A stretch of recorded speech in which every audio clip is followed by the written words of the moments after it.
SC constituency అంటే చాలా మంది ఏమనుకుంటారంటే ఎస్సీ ఒక ఎమ్మెల్యేని ముందు పెట్టి వాళ్ళు మిగతా అగ్రవర్ణాలకు సంబంధించినటువంటి వాళ్ళే ఆధిపత్యం కొనసాగిస్తూ ఉంటారు.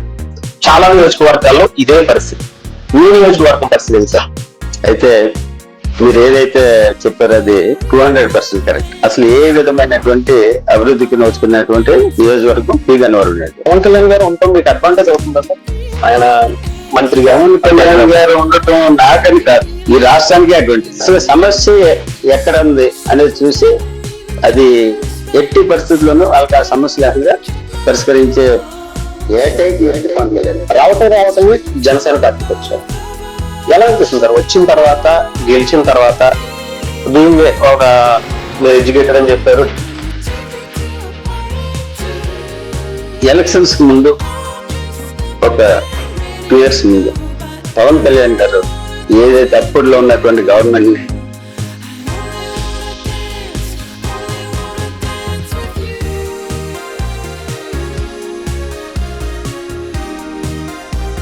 కాపు నాయకులు ఎంతో ప్రేమించి నన్ను ఈ స్థాయికి తీసుకొచ్చారు. ఎందుకనంటే వాళ్ళు ఒక కంకణం కట్టుకుని ఎలక్షన్ లో చాలా బాగా పనిచేసి మొత్తం అందరినీ కలుపుకుని పనిచేసినాను. ఆ నియోజకవర్గ ఎమ్మెల్యేగా అవడానికి ప్రధానమైనటువంటి వర్గం కాపు కమ్యూనిటీ. ఆయన సిద్ధాంతాలని తూచా తప్పకుండా పాటిస్తా. గోదావరి జిల్లాలో దళితులకి లేదంటే కాపు సామాజిక వర్గానికి ఈ మధ్య కాలంలో దళితులకి పవన్ కళ్యాణ్ గారు వ్యతిరేకం అనేటువంటి మాటలు చాలా మంది బయటకు వచ్చి మరీ మాట్లాడుతున్నారు. ఏం సార్ నిజంగానే మీ కాన్స్టిట్యున్సీ గురించి చెప్పండి, ఎలా చూస్తారు పవన్ కళ్యాణ్ గారు దళితులు? అయితే ఇది కరెక్ట్ కాదు. ఎందుకంటే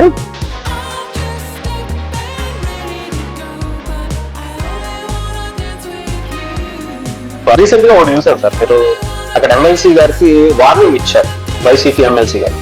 ఎందుకని సార్ అంత అగ్రెసివ్ అవ్వాల్సినటువంటి అవసరం అయితే? వార్నింగ్ మామూలుగా ఇవ్వటం కాదు, ఎవరైనా సరే పవన్ కళ్యాణ్ గారి జోలికి వస్తే పవన్ కళ్యాణ్ గారి జోలికి వస్తే ఊరుకునేది ఉంటుంది. అంటే మా అభిమాన నాయకుడు, మరి అటువంటి నాయకుడు ఎవరన్నా విమర్శించినా కూడా ఒప్పుకోలేదు. మీ సీట్ ఇచ్చేటప్పుడు కొంత నాటకీయ పరిణామాలు కనిపించాయి. అక్కడ రాజేష్ మహాసేన పోటీ చేయడం, అక్కడ కొంత ఇబ్బందిగా అక్కడ కొన్ని ఇబ్బందులు రావటం, ఏమన్నా ఇబ్బంది అనిపించిందా సార్ ఆ టైంలో? నాకైతే ఏ విధమైన ఇబ్బంది అనిపించింది.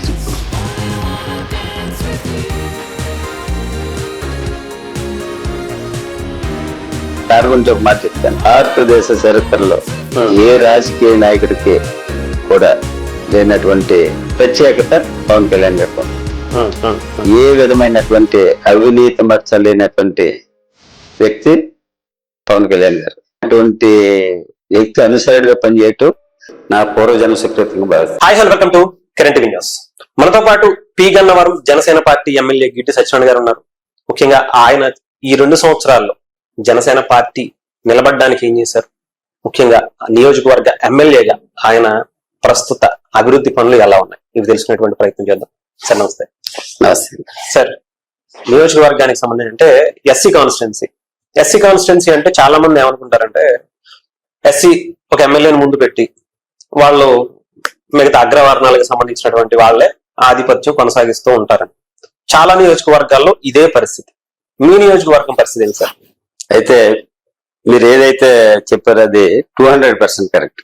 ఎందుకంటే గత 15-20 సంవత్సరాల నుంచి అసలు ఏ విధమైనటువంటి అభివృద్ధికి నోచుకున్నటువంటి నియోజకవర్గం పి గన్నవరం నియోజకవర్గం. ఎస్సీ రిజర్వ్ నియోజకవర్గం. ఇప్పుడు ఏ పార్టీ వాళ్ళు వచ్చినా కూడా ఎస్సీ వాళ్ళు ఉంటారు కాబట్టి ఎస్సీ ఎమ్మెల్యే ఉంటారు. కానీ ఏ విధమైనటువంటి అభివృద్ధి జరగలేదని నేను స్పష్టంగా చెప్పగలను. ఎందుకంటే 2024లో ఎలక్షన్స్ అయిన తర్వాత, ఎలక్షన్కి ముందు మేము ప్రచారంలో తిరిగే భాగంలో ఇంచుమించు ఏ గ్రామానికి వెళ్ళినా కూడా అందరూ మాకు రోడ్లు బాగాలేదు, ఏదో ఒక సమస్య, త్రాగునీటి సమస్య, డ్రైనేజ్ సమస్య, ఈ 3 అయితే ప్రధానంగా ఎక్కడికి వెళ్ళినా సరే ఈ 3 చెప్తున్నారు. ఆ క్రమంలో వాళ్ళకి హామీ ఇవ్వటం జరిగింది. అయితే హామీ కూడా ఏ విధంగా అంటే 1 by 1 చేస్తాం, తప్పనిసరిగా మీ సమస్యలు పరిష్కరిస్తామని చెప్పడం జరిగింది. అదే క్రమంలో ఎలక్షన్ అయిపోయి కూటమి ప్రభుత్వం ఏర్పడిన తర్వాత బీయింగ్ ఎడ్యుకేటెడ్, ఏం చేయాలి, ఎవరితో మాట్లాడాలి అనేది నేను ఆలోచించి మొట్టమొదటగా గన్నవరం నుంచి అంబాజీపేట వెళ్ళే రహదారి మెయిన్ రోడ్, అది చాలా భయంకరంగా గుంతలతో ఉండి ఆ దారిలో వెళ్ళేటటువంటి ప్రయాణికులు ఇంచుమించు 2-3 చనిపోయారు. ఇది 2 వీలర్ మీద వెళ్ళి గుంతలు పడిపోయి. సో ఫస్ట్ దాని గురించి నేను ఒక కాంట్రాక్టర్ మాట్లాడు, అంటే గతంలోనే ఆల్రెడీ కాంట్రాక్టర్ టెండర్ అయ్యి ఉంది కానీ వేయట్లే. ఎందుకని వేయట్లేదంటే గత ప్రభుత్వంలో అన్ని ఫండ్స్ లేవని. ఆ క్రమంలో కాంట్రాక్టర్ తోటి మాట్లాడి దానికి సంబంధించినటువంటి RNBDE గారిని పిలిచి అతనికి క్లియర్ కట్ గా వివరించి మీకు అమౌంట్ వచ్చేటట్లు నేను చేస్తాను, నన్ను నమ్మండి. నేను సెక్రటరీకి వెళ్ళి కన్సర్న్ డిపార్ట్మెంట్ లో కానీ లేకపోతే ఫైనాన్స్ లో కానీ మాట్లాడి మీకు ఎట్టి పరిస్థితుల్లో త్వరలోనే మీకు అమౌంట్ వచ్చేటట్లు చేస్తానని అతన్ని మెప్పించి మొత్తం ఎలాగైతే అది స్టార్ట్ చేసింది. ఓకే. ఆ మెయిన్ రోడ్ వేయటం వల్ల ఎంతో మంది ఇంచుమించు అంటే రాజోల నుంచి టమలాపూర్ నుంచి ఎటు నుంచి వచ్చినా కూడా ఆ రూట్ లో ప్రయాణించాలి కాబట్టి ఫుల్లీ సాటిస్ఫైడ్ ప్రజలు. ఓకే.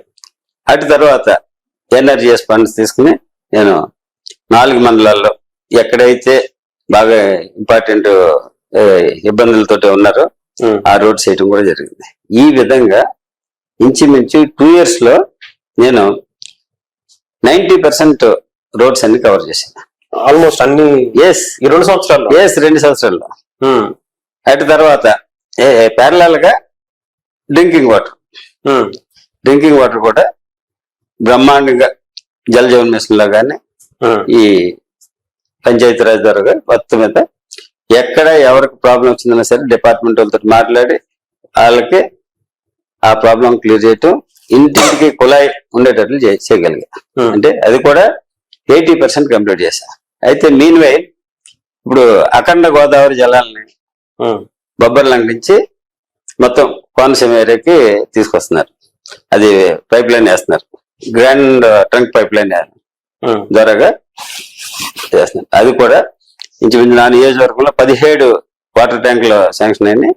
17 వాటర్ ట్యాంకులు ఇంచుమించు 5 వాటర్ ట్యాంకులు కన్స్ట్రక్షన్ చేశారు, కంప్లీటెడ్. రిమైనింగ్ కూడా చేపిస్తున్నా. పవన్ కళ్యాణ్ గారు ఉండటం మీకు అడ్వాంటేజ్ అవుతుందా సార్? ఆయన మంత్రిగా పవన్ కళ్యాణ్ గారు ఉండటం నాకని కాదు, ఈ రాష్ట్రానికి అడ్వాంటేజ్. ఎందుకనంటే అసలు సమస్య ఎక్కడ ఉంది అనేది చూసి అది ఎట్టి పరిస్థితుల్లోనూ వాళ్ళకి ఆ సమస్య లేకుండా పరిష్కరించే ఏకైక వ్యక్తి పవన్ కళ్యాణ్ గారు. ఓకే. అడిగిన వాళ్ళకి అడగని వాళ్ళకి కూడా. మరి మా పక్క నియోజకవర్గంలో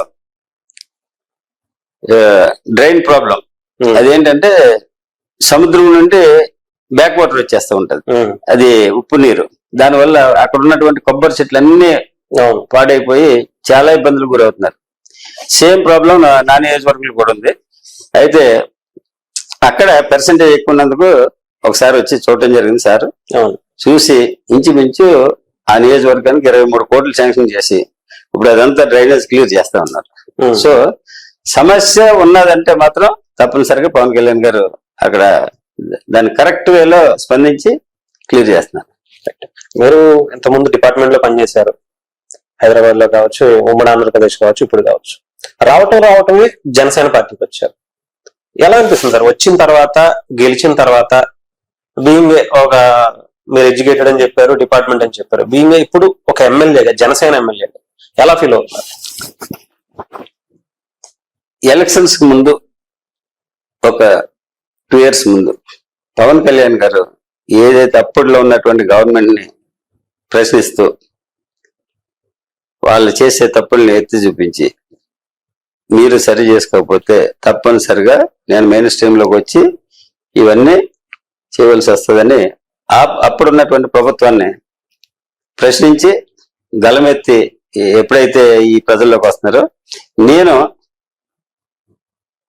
పవన్ కళ్యాణ్ గారిని ఫాలో అవటం చేశా. ఎందుకంటే ఒక మంచి వ్యక్తి, ఏ విధమైనటువంటి స్వార్థం లేకుండా పనిచేస్తున్నటువంటి వ్యక్తి, తనకు ఎన్నో వేల కోట్లు సినిమా ఇండస్ట్రీలో ఉన్నా కూడా అసలు వాటి లేట్లని లెక్క చేయకుండా ప్రజల కోసం శ్రమిస్తూ రైతుల కోసం తన సొంత డబ్బుని వెచ్చించి ఆ, వారి యొక్క బాధలు తీర్చినటువంటి వ్యక్తిగా నేను మీడియాలోను ప్లస్ పేపర్లను చూసి ఎట్టి పరిస్థితుల్లోనూ ఇటువంటి నాయకుడికి ఈ నాయకుడి కింద పనిచేయాలి అనే ఉద్దేశంతో ఒక నిర్ణయానికి రావడం జరిగింది. ఆ క్రమంలో ఉద్యోగం చేస్తూ హైదరాబాద్ నుంచి every Saturday night office complete అయిన తర్వాత అక్కడ ఇంటి దగ్గర పనులు చూసుకుని నైట్ బయలుదేరి రావులపాలెం వచ్చి next day morning Saturday Sunday 4 మండలాల్లో ఎవరెవరికి ఏం ప్రాబ్లం ఉంది, ఇటు financial or medical any problem మాట్లాడి వాళ్ళకి నాతోటి అయ్యే అమౌంట్ ని వాళ్ళకి ఇస్తూ వాళ్ళకు ఉన్నటువంటి ప్రాబ్లమ్స్ అన్ని క్లియర్ చేయడం. ఆ క్రమంలో నేను చేసినటువంటి పనిని ఒక ఆల్బమ్ తయారు చేయడం జరిగింది. అయితే మరి ఈ 2 years కంప్లీట్ అయిన తర్వాత ఈ ఎలక్షన్ ఈ సీట్ల గురించి గట్ట తిరిగే క్రమంలో పవన్ కళ్యాణ్ గారిని కలిసి ఒక వ్యక్తి ద్వారా కలిసి ఏంటి నీకు ఎందుకని ఇంట్రెస్ట్ ఉంది, నువ్వేం చేసావని నన్ను అడగటం జరిగింది. సార్ అడిగితే అప్పుడు ఈ ఆల్బమ్ చూపించారు. సార్ ఆశ్చర్యపోయారు అనమాట.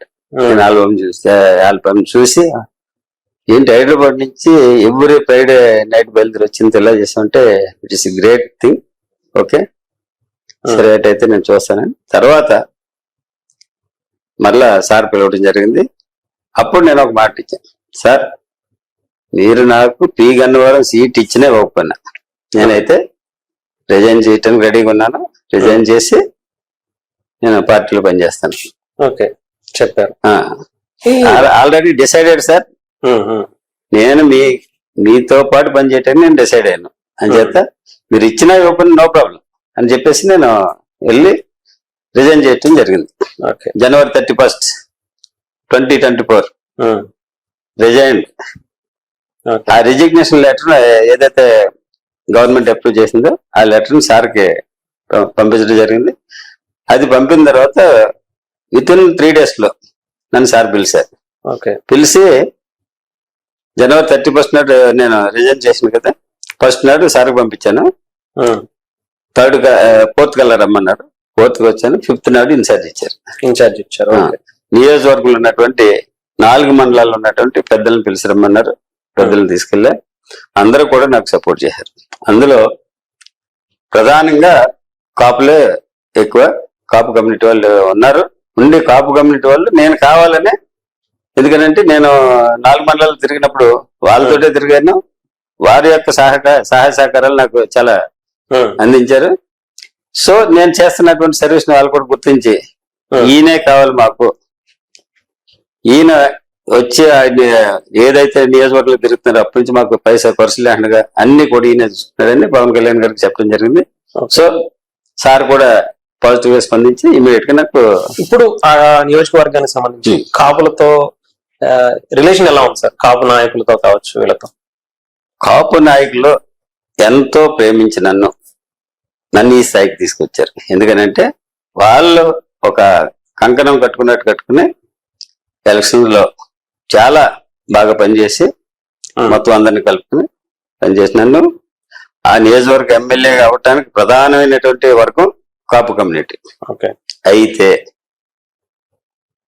కొంతమంది ఏంటంటే వాళ్ళ ఉద్దేశం ఏంటంటే ఈయన హైదరాబాద్ నుంచి ఇక్కడికి వచ్చాడు కాబట్టి పెత్తనం మనం చేయొచ్చు, మన చేతుల మీదగా జరగాలి అని, ఈయనకేమి రాదు, ఈయన్ని అలా డమ్మేగా పెట్టి మనం పని చేద్దామని కొంతమంది అనుకున్నారు. సహజంగానే ప్రతి నియోజకవర్గంలో ఇదే ఉంటది. అయితే కాన్స్టిట్యున్సీలు ఇంకా ఎక్కువ. అయితే ఐఎమ్ ఎడ్యుకేటెడ్ ప్లస్ నేను ఒక ఆశయంతో వచ్చాను. సిద్ధాంతాలు పవన్ కళ్యాణ్ గారి ఆశయాలకు అనుగుణంగా పనిచేయాలనే ఉద్దేశంతో వచ్చాను. అటువంటిప్పుడు మరి ఒకరికి బెండ్ అయ్యి లేకపోతే ఒకటి చెప్పినట్టు వినే వ్యక్తిని అయితే మాత్రం కాదు. సో ఈ క్రమంలో వాళ్ళు దాన్ని ఏ విధంగా క్రియేట్ చేస్తున్నారంటే కాపుల్ని పట్టించుకోవట్లేదు, కాపుల్ని దూరం పెట్టేశాడు, నాయకుల్ని దూరం పెట్టేశాడు. అలాగే ఎవరిని దూరం పెట్టలేదు, అందరూ కావాలి నాకు. అందులో ప్రధానంగా కాపు కమ్యూనిటీ బాగా కావాలి. ఎందుకంటే అక్కడ majority of the persons lead చేసేది కూడా వాళ్ళే. అందరితో బాగానే ఉంటాయి. అయితే ఒక ముగ్గురు నలుగురు ఆ విధంగా దీన్ని ఇవ్వలేదా? ఎస్. ఎందుకని సార్ అలా ఆ ఇద్దరు ముగ్గురు ఏమన్నా ఇబ్బందా, వేరే వాళ్ళతో కలిసారని ఏమన్నా ఆలోచన? అంటే వాళ్ళు ఏంటంటే ఎవరితో మాట్లాడద్దంటే మాట్లాడుకుంటున్నారు. నాకు వాళ్ళు ఏం చెప్తే చేయాలి. మరి నాకు నియోజకవర్గంలో అందరూ కావాలి. అందరిని కలుపుకుని వెళ్ళే వ్యక్తిని. కొంతమంది ఏంటంటే వాళ్ళకి వేరే వాళ్ళకి పడకపోతే నేను వాళ్ళతో మాట్లాడద్దు అంటారు. తప్పది. వాళ్ళకి గొడవలు ఉంటే అది నా మీద రుద్దుతుంటారు. సో అయినా కూడా నేను అందరితోటి కలుపుకుని వెళ్తా ఉంటా. ఇప్పటికి కూడా అందరితో మాట్లాడతా. ఒకళ్ళిద్దరు ఏంటంటే కావాలని చేస్తారు. ఇంకో టైప్ ఆఫ్ పర్సన్స్ ఉంటారు. వాళ్ళ పర్సనల్ గెయిన్. జనసేన పార్టీ వచ్చేస్తే మనం అది చేసేసి మనం పర్సనల్ గా బాగుపడుకోవచ్చు అని అన్ని వచ్చేస్తాయని ప్లాన్లు ఉన్నారు.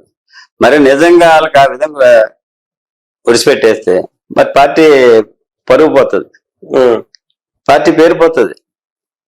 పవన్ కళ్యాణ్ గారు ఏ ఆశయాలతో అయితే పార్టీ పెట్టి పేదోడికి మంచి సర్వీస్ ఇవ్వాలని పెట్టారు, అది మానేసి కొంతమందికే లబ్ధి పొందేటట్లుంటే దానికి మీరు రెడీ కాలేదు. నేను రెడీ కాలేదు. అటువంటిది ఎట్టి పరిస్థితులు ఒప్పుకోను. కాబట్టి వాళ్ళు నన్ను ఏమనుకున్నా పర్లేదు. వాళ్ళు నా మీద ఎన్ని కంప్లైంట్లు పెట్టినా కూడా వాస్తవం మా అధినాయకుల గారికి తెలుసు నేను ఏ విధంగా పనిచేస్తాను అనేది. సో ఇంకా మిగతా నాయకులు కూడా అందరికి తెలుసు.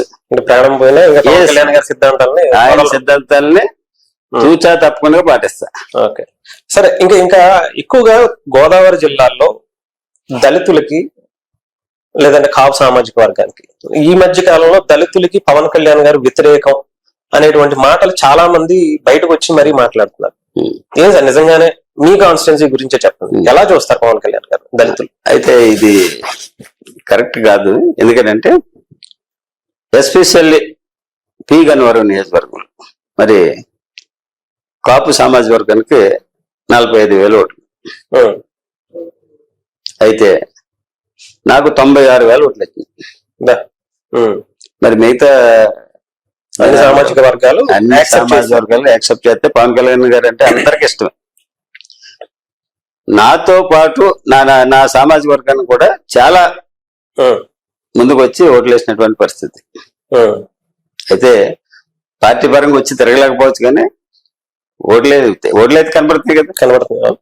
చేత ఒక ఎస్సీ సామాజిక వర్గమే కాదు మిగతా చెట్టుబల్జీ కానీ ఇతర ఓసీస్ కానీ అందరూ కూడా పవన్ కళ్యాణ్ గారు అంటే ఇష్టం. అదే విధంగా ఆయనతో పాటు నన్ను కూడా ఇష్టపడేటట్లు నేను పనిచేస్తాను. ఎలా అనిపించింది సార్ అంటే ఎమ్మెల్యేగా గెలిచిన తర్వాత గతానికి ఇప్పటికి డిఫరెన్స్ ఎలా అనిపించింది? ఇంట్లో కావచ్చు మంచి సర్వీస్ ఇస్తున్నాననే సాటిస్ఫాక్షన్ అయితే నాకు ఉంది. ఎవరు వచ్చినా కూడా ఎనీ టైం అంటే నేను మార్నింగ్ 10కి ఆఫీస్కి వెళ్తే నైట్ 10:30, 11 వరకు కూడా ఉంటా.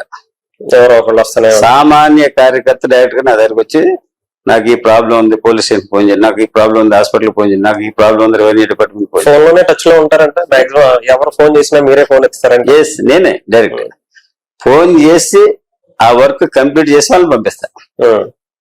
ఇంకా అంటే పక్కన పిఏలో లేదంటే ఇంకొక నేనే చేస్తా. అసలు అటువంటిది ఏముంది. ఇంకొకటి కూడా నాకు జనరల్ గానే ఎవరైనా గెస్ట్ ఇంటికి వస్తే వాళ్ళకి భోజనం పెట్టి పంపించాలనేది నాకు సంతోషం. అటువంటిది మరి 4 మండలాల్లో ఎక్కడి నుంచి వచ్చినా సరే భోజనం చేసేయాలన్నమాట.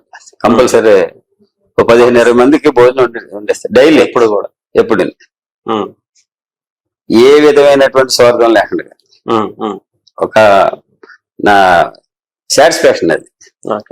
వచ్చిన నియోజకవర్గానికి సంబంధించి చాలా మంది ఎదురు చూసేది సీ కారిడార్ ఉంది, సముద్రం ఉంది, అక్కడ ఏదన్నా టూరిజం ప్లేస్ చేస్తే బాగుంటుందని మీ నియోజకవర్గ ప్రజలు చాలా మంది పాసల్పూడి దగ్గర ప్లాన్ చేస్తున్నా. ఆల్రెడీ కలెక్టర్ గారితో మాట్లాడటం జరిగింది. అదే విధంగా మా టూరిజం మినిస్టర్ గారు కూడా చెప్పా త్వరలోనే ఒక మంచి టూరిస్ట్ ప్లేస్ ని తయారు చేసి ప్లాన్ ఉంది. అదొకటి. ఈ నియోజకవర్గ చరిత్రలో ఉం.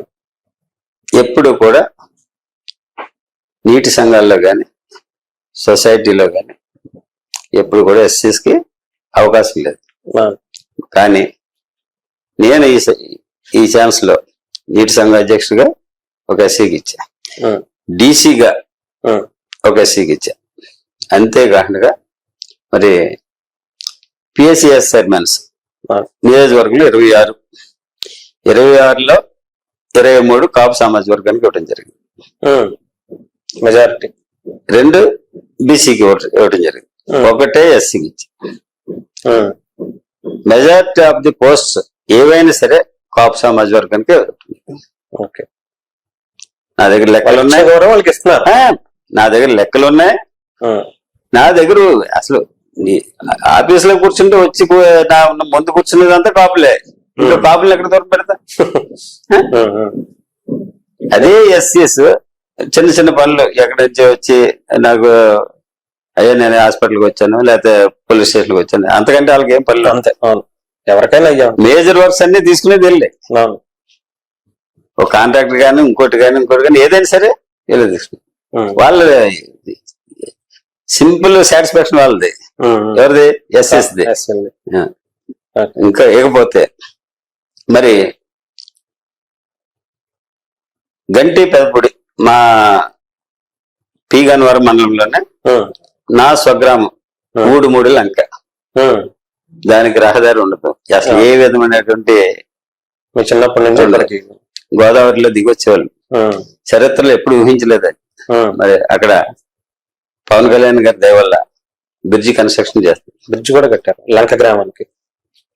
ఉం, 45.90 కోట్లతోటి స్టార్ట్ అయింది. అది ఇప్పుడు ఉం. 71.56 crores బా. ఉం, మళ్ళీ ఎన్హాన్స్ చేయడం జరిగింది. ఆ బ్రిడ్జ్ ఇప్పుడు రేపు మార్చి కల్లా కంప్లీట్ అవుతుంది. ఉం. అది చరిత్రలో నిలిచిపోతుంది అనమాట.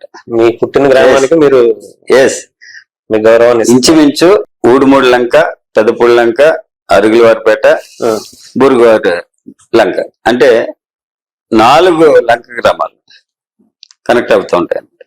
ఆ, గతంలో వరదలు వస్తే నాటు పడవల మీద ప్రయాణం చేయవలసి వచ్చేది. పశువులను కూడా యువతలకి ఏచుకోటికి తీసుకురావడానికి చాలా ఇబ్బంది పడిపోయారు. ఉం, మరి ఆ క్రమంలో యాక్సిడెంట్లు అయ్యి ప్రాణాలు కోల్పోయినటువంటి సందర్భాలు కూడా ఉన్నాయి. ఉం. కానీ ఇప్పుడు ఈ బ్రిడ్జి పట్టడం వల్ల ఈ బ్రిడ్జి కంప్లీట్ అయితే చాలా సమస్యలు తీరిపోతాయి. మరి అటువంటి మారుమూల ఏ విధమైనటువంటి రహదారి లేనటువంటి ప్రాంతానికి పవన్ కళ్యాణ్ గారి దయ వల్ల ఈ బ్రిడ్జి రుణం తీసుకుంటున్నారు మీ గ్రామానికి 2.5 ఏళ్లలోనే. అది కూడా అది చరిత్రలో నిలిచిపోతుంది. ఉం, ఉం. మరి ఇక పవన్ కళ్యాణ్ మర్చిపోలేము అసలు.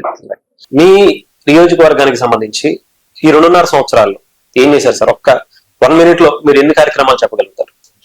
700 రోజుల్లో ఇంచుమించు 800 కోట్ల రూపాయలు అభివృద్ధి చేయడం జరిగింది. 700 అంతేకాకుండా ఇప్పుడు ఏదైతే మా లంక గ్రామాలకి బ్రిడ్జి కన్స్ట్రక్షన్ జరిగిందన్నానో ఉం, ఆ 4 లంక గ్రామాలు కూడా ప్రత్యేకించి 5 కోట్ల రూపాయలతో రహదారులు డ్రైనేజ్ కూడా చేపించడం జరిగింది. ఓకే. ఇకపోతే ప్రధానమైనటువంటి నా సాటిస్ఫాక్షన్ అంటే నియోజకవర్గంలో ఉన్నటువంటి ప్రజల యొక్క వెల్ఫేర్ ఏంటంటే సీఎం రిలీఫ్ ఫండ్. ఉం, ఉం, ఉం. ఈ 2 సంవత్సరాల్లో ఇంచుమించు 10 కోట్ల రూపాయలు సీఎం రిలీఫ్ ఫండ్. ఉం, ఉం. సీఎం రిలీఫ్ ఫండ్ విషయంలో చాలా అంటే ట్రాన్స్పరెంట్ గా ఏ విధంగా అంటే వాళ్ళ అప్లికేషన్ తీసుకొచ్చేవగానే స్క్రూటినీ చేసి ఇమ్మీడియట్ గా ప్రాసెస్ చేసి దాన్ని వెంటబడి మరలా చెక్ వచ్చే వరకు నేను పర్సనల్ గా తిరిగి ఆ చెక్స్ వచ్చే తర్వాత మొత్తం 4 మండలాల్లో ఉన్నటువంటి జన సైనికులు, తెలుగుదేశం, బీజేపీ ఓకే. నాయకులందరితో మీటింగ్ పెట్టి ఆ మీటింగ్ లో వాళ్ళకి శిక్ష ఉంటుంది. అయితే ఇందులో ఇంకో పని కూడా చేస్తున్నాం. ఇర్రెస్పెక్ట్ ఆఫ్ పార్టీస్ బాధితులు ఎవరైనా సరే, ఈవెన్ వైఎస్ఆర్సీపీ బాధితులకు కూడా పాల్పడిచ్చినటువంటి సందర్భాలు. ఓకే. అంటే నియోజకవర్గంలో ఎవరు ఇబ్బంది పడకూడదు. ఇంకో కార్యక్రమం కూడా చేస్తాం.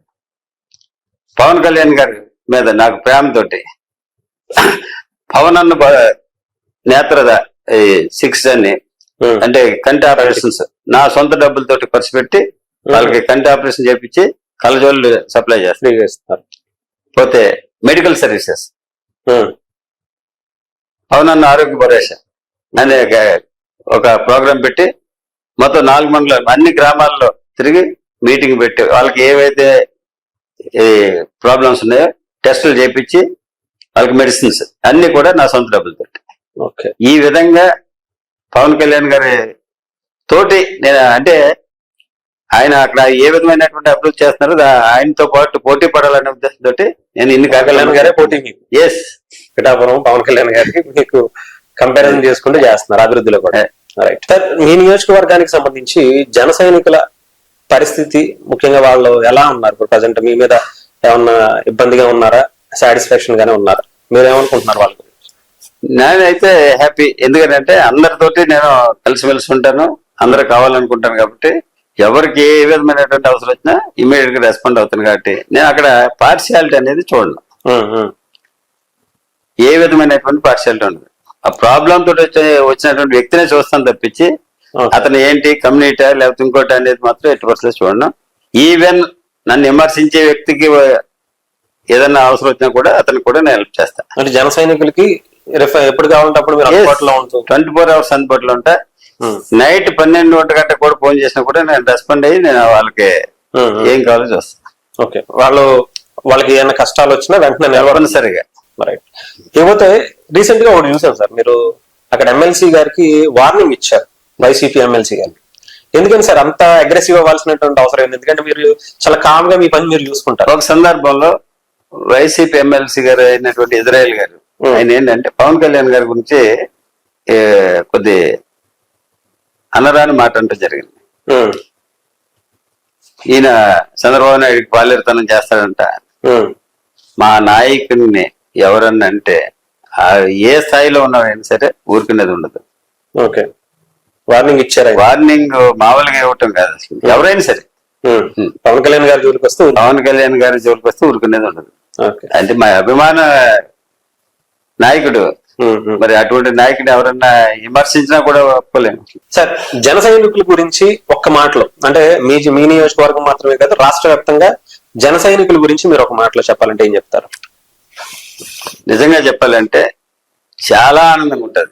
ఎక్కడికి వెళ్ళినా సరే ఒక సెలబ్రిటీని చూసినట్టు చూస్తారు.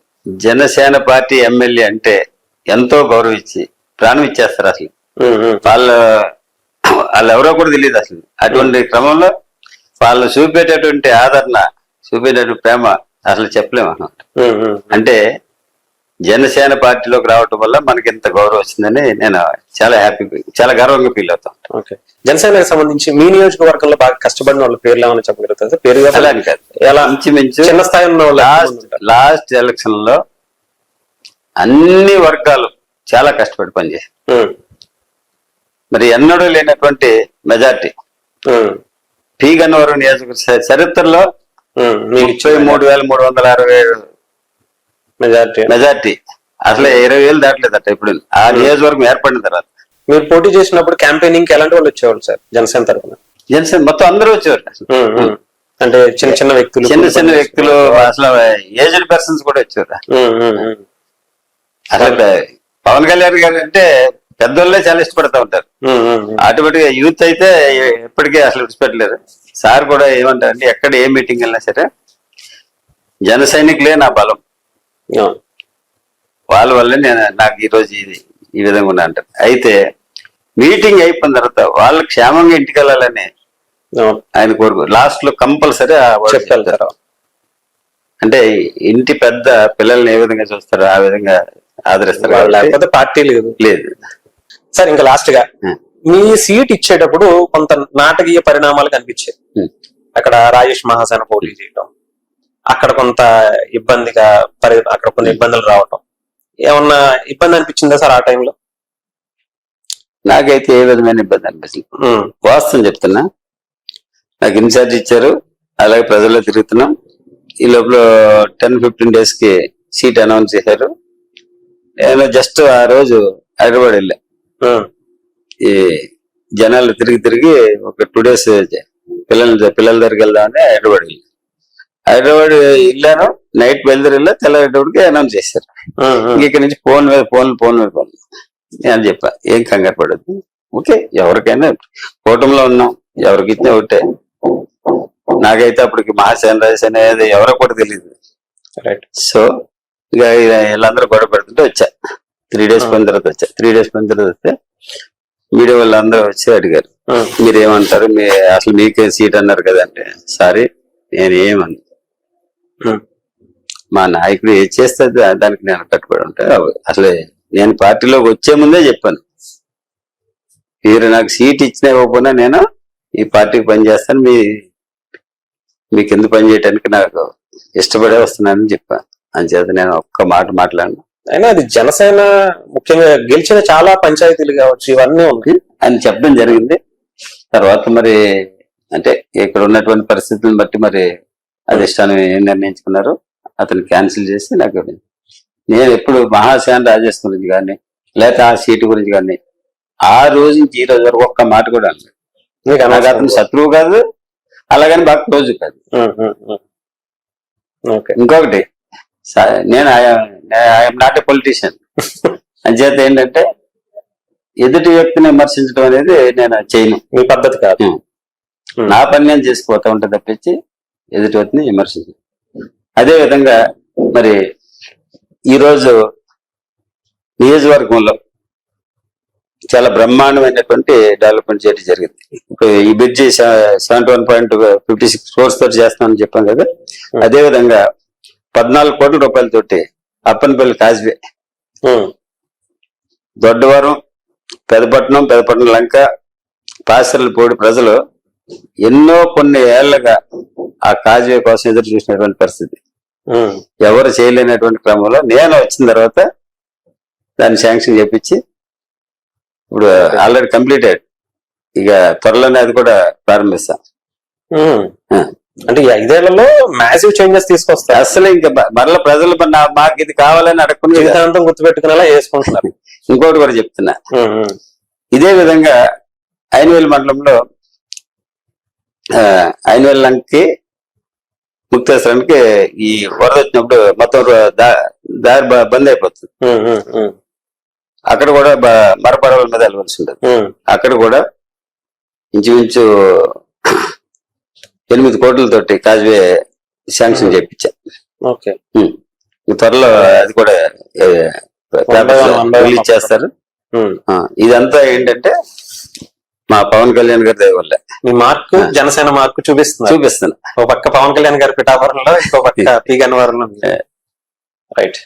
Thank you sir, thank you. ఏదేమైనా కానీ అంటే మీరు చేసేటువంటి అభివృద్ధి పనులు కావచ్చు, అంటే పవన్ కళ్యాణ్ గారిని చాలా నరాన్న నింపుకున్నారేమో ఆయన భావజాలాన్ని అని అనిపించింది. అంటే సార్ గురించి ఒక మాట చెప్తాను. చెప్పండి సార్, చెప్పండి. భారతదేశ చరిత్రలో ఏ రాజకీయ నాయకుడికి కూడా లేనటువంటి ప్రత్యేకత పవన్ కళ్యాణ్ గారికి ఉంది. ఏ విధమైనటువంటి అవినీతి మచ్చ లేనటువంటి వ్యక్తి పవన్ కళ్యాణ్ గారు. మీరు కూడా అలాగే అటువంటి వ్యక్తి అనుసరుడిగా పనిచేయటం నా పూర్వజన్మ సుకృతంగా భావిస్తున్నాను. ఓకే, కనిపిస్తుంది సార్. ఎందుకంటే మీరు పవన్ కళ్యాణ్ గారిని ఆయనకి ఎక్కడా చెడ్డ పేరు రాకుండా ఆయన సిద్ధాంతాలు, అంటే నాకు తెలిసి మీలాంటి వాళ్ళనే పవన్ కళ్యాణ్ గారు చూసుకున్నారు. ఎస్సీ కాన్స్టిట్యున్సీలైనా ఇంకో కాన్స్టిట్యున్సీలైనా ఇండివిజువల్ డెసిషన్ తీసుకోవాలి, ఒకళ్ళ కింద పనిచేసేటువంటి పరిస్థితి ఉండకూడదు అది అనే ఒక ఐడియాలజీతో పవన్ కళ్యాణ్ గారు చాలా మందిని తీసుకొచ్చారు. నాకు తెలిసి మీలో ఆ అవకాశాలు చాలా, ఆ లక్షణాలు కూడా చాలా ఎక్కువ కనిపిస్తాయి. Thank you sir, thank you so much. Thank you very much.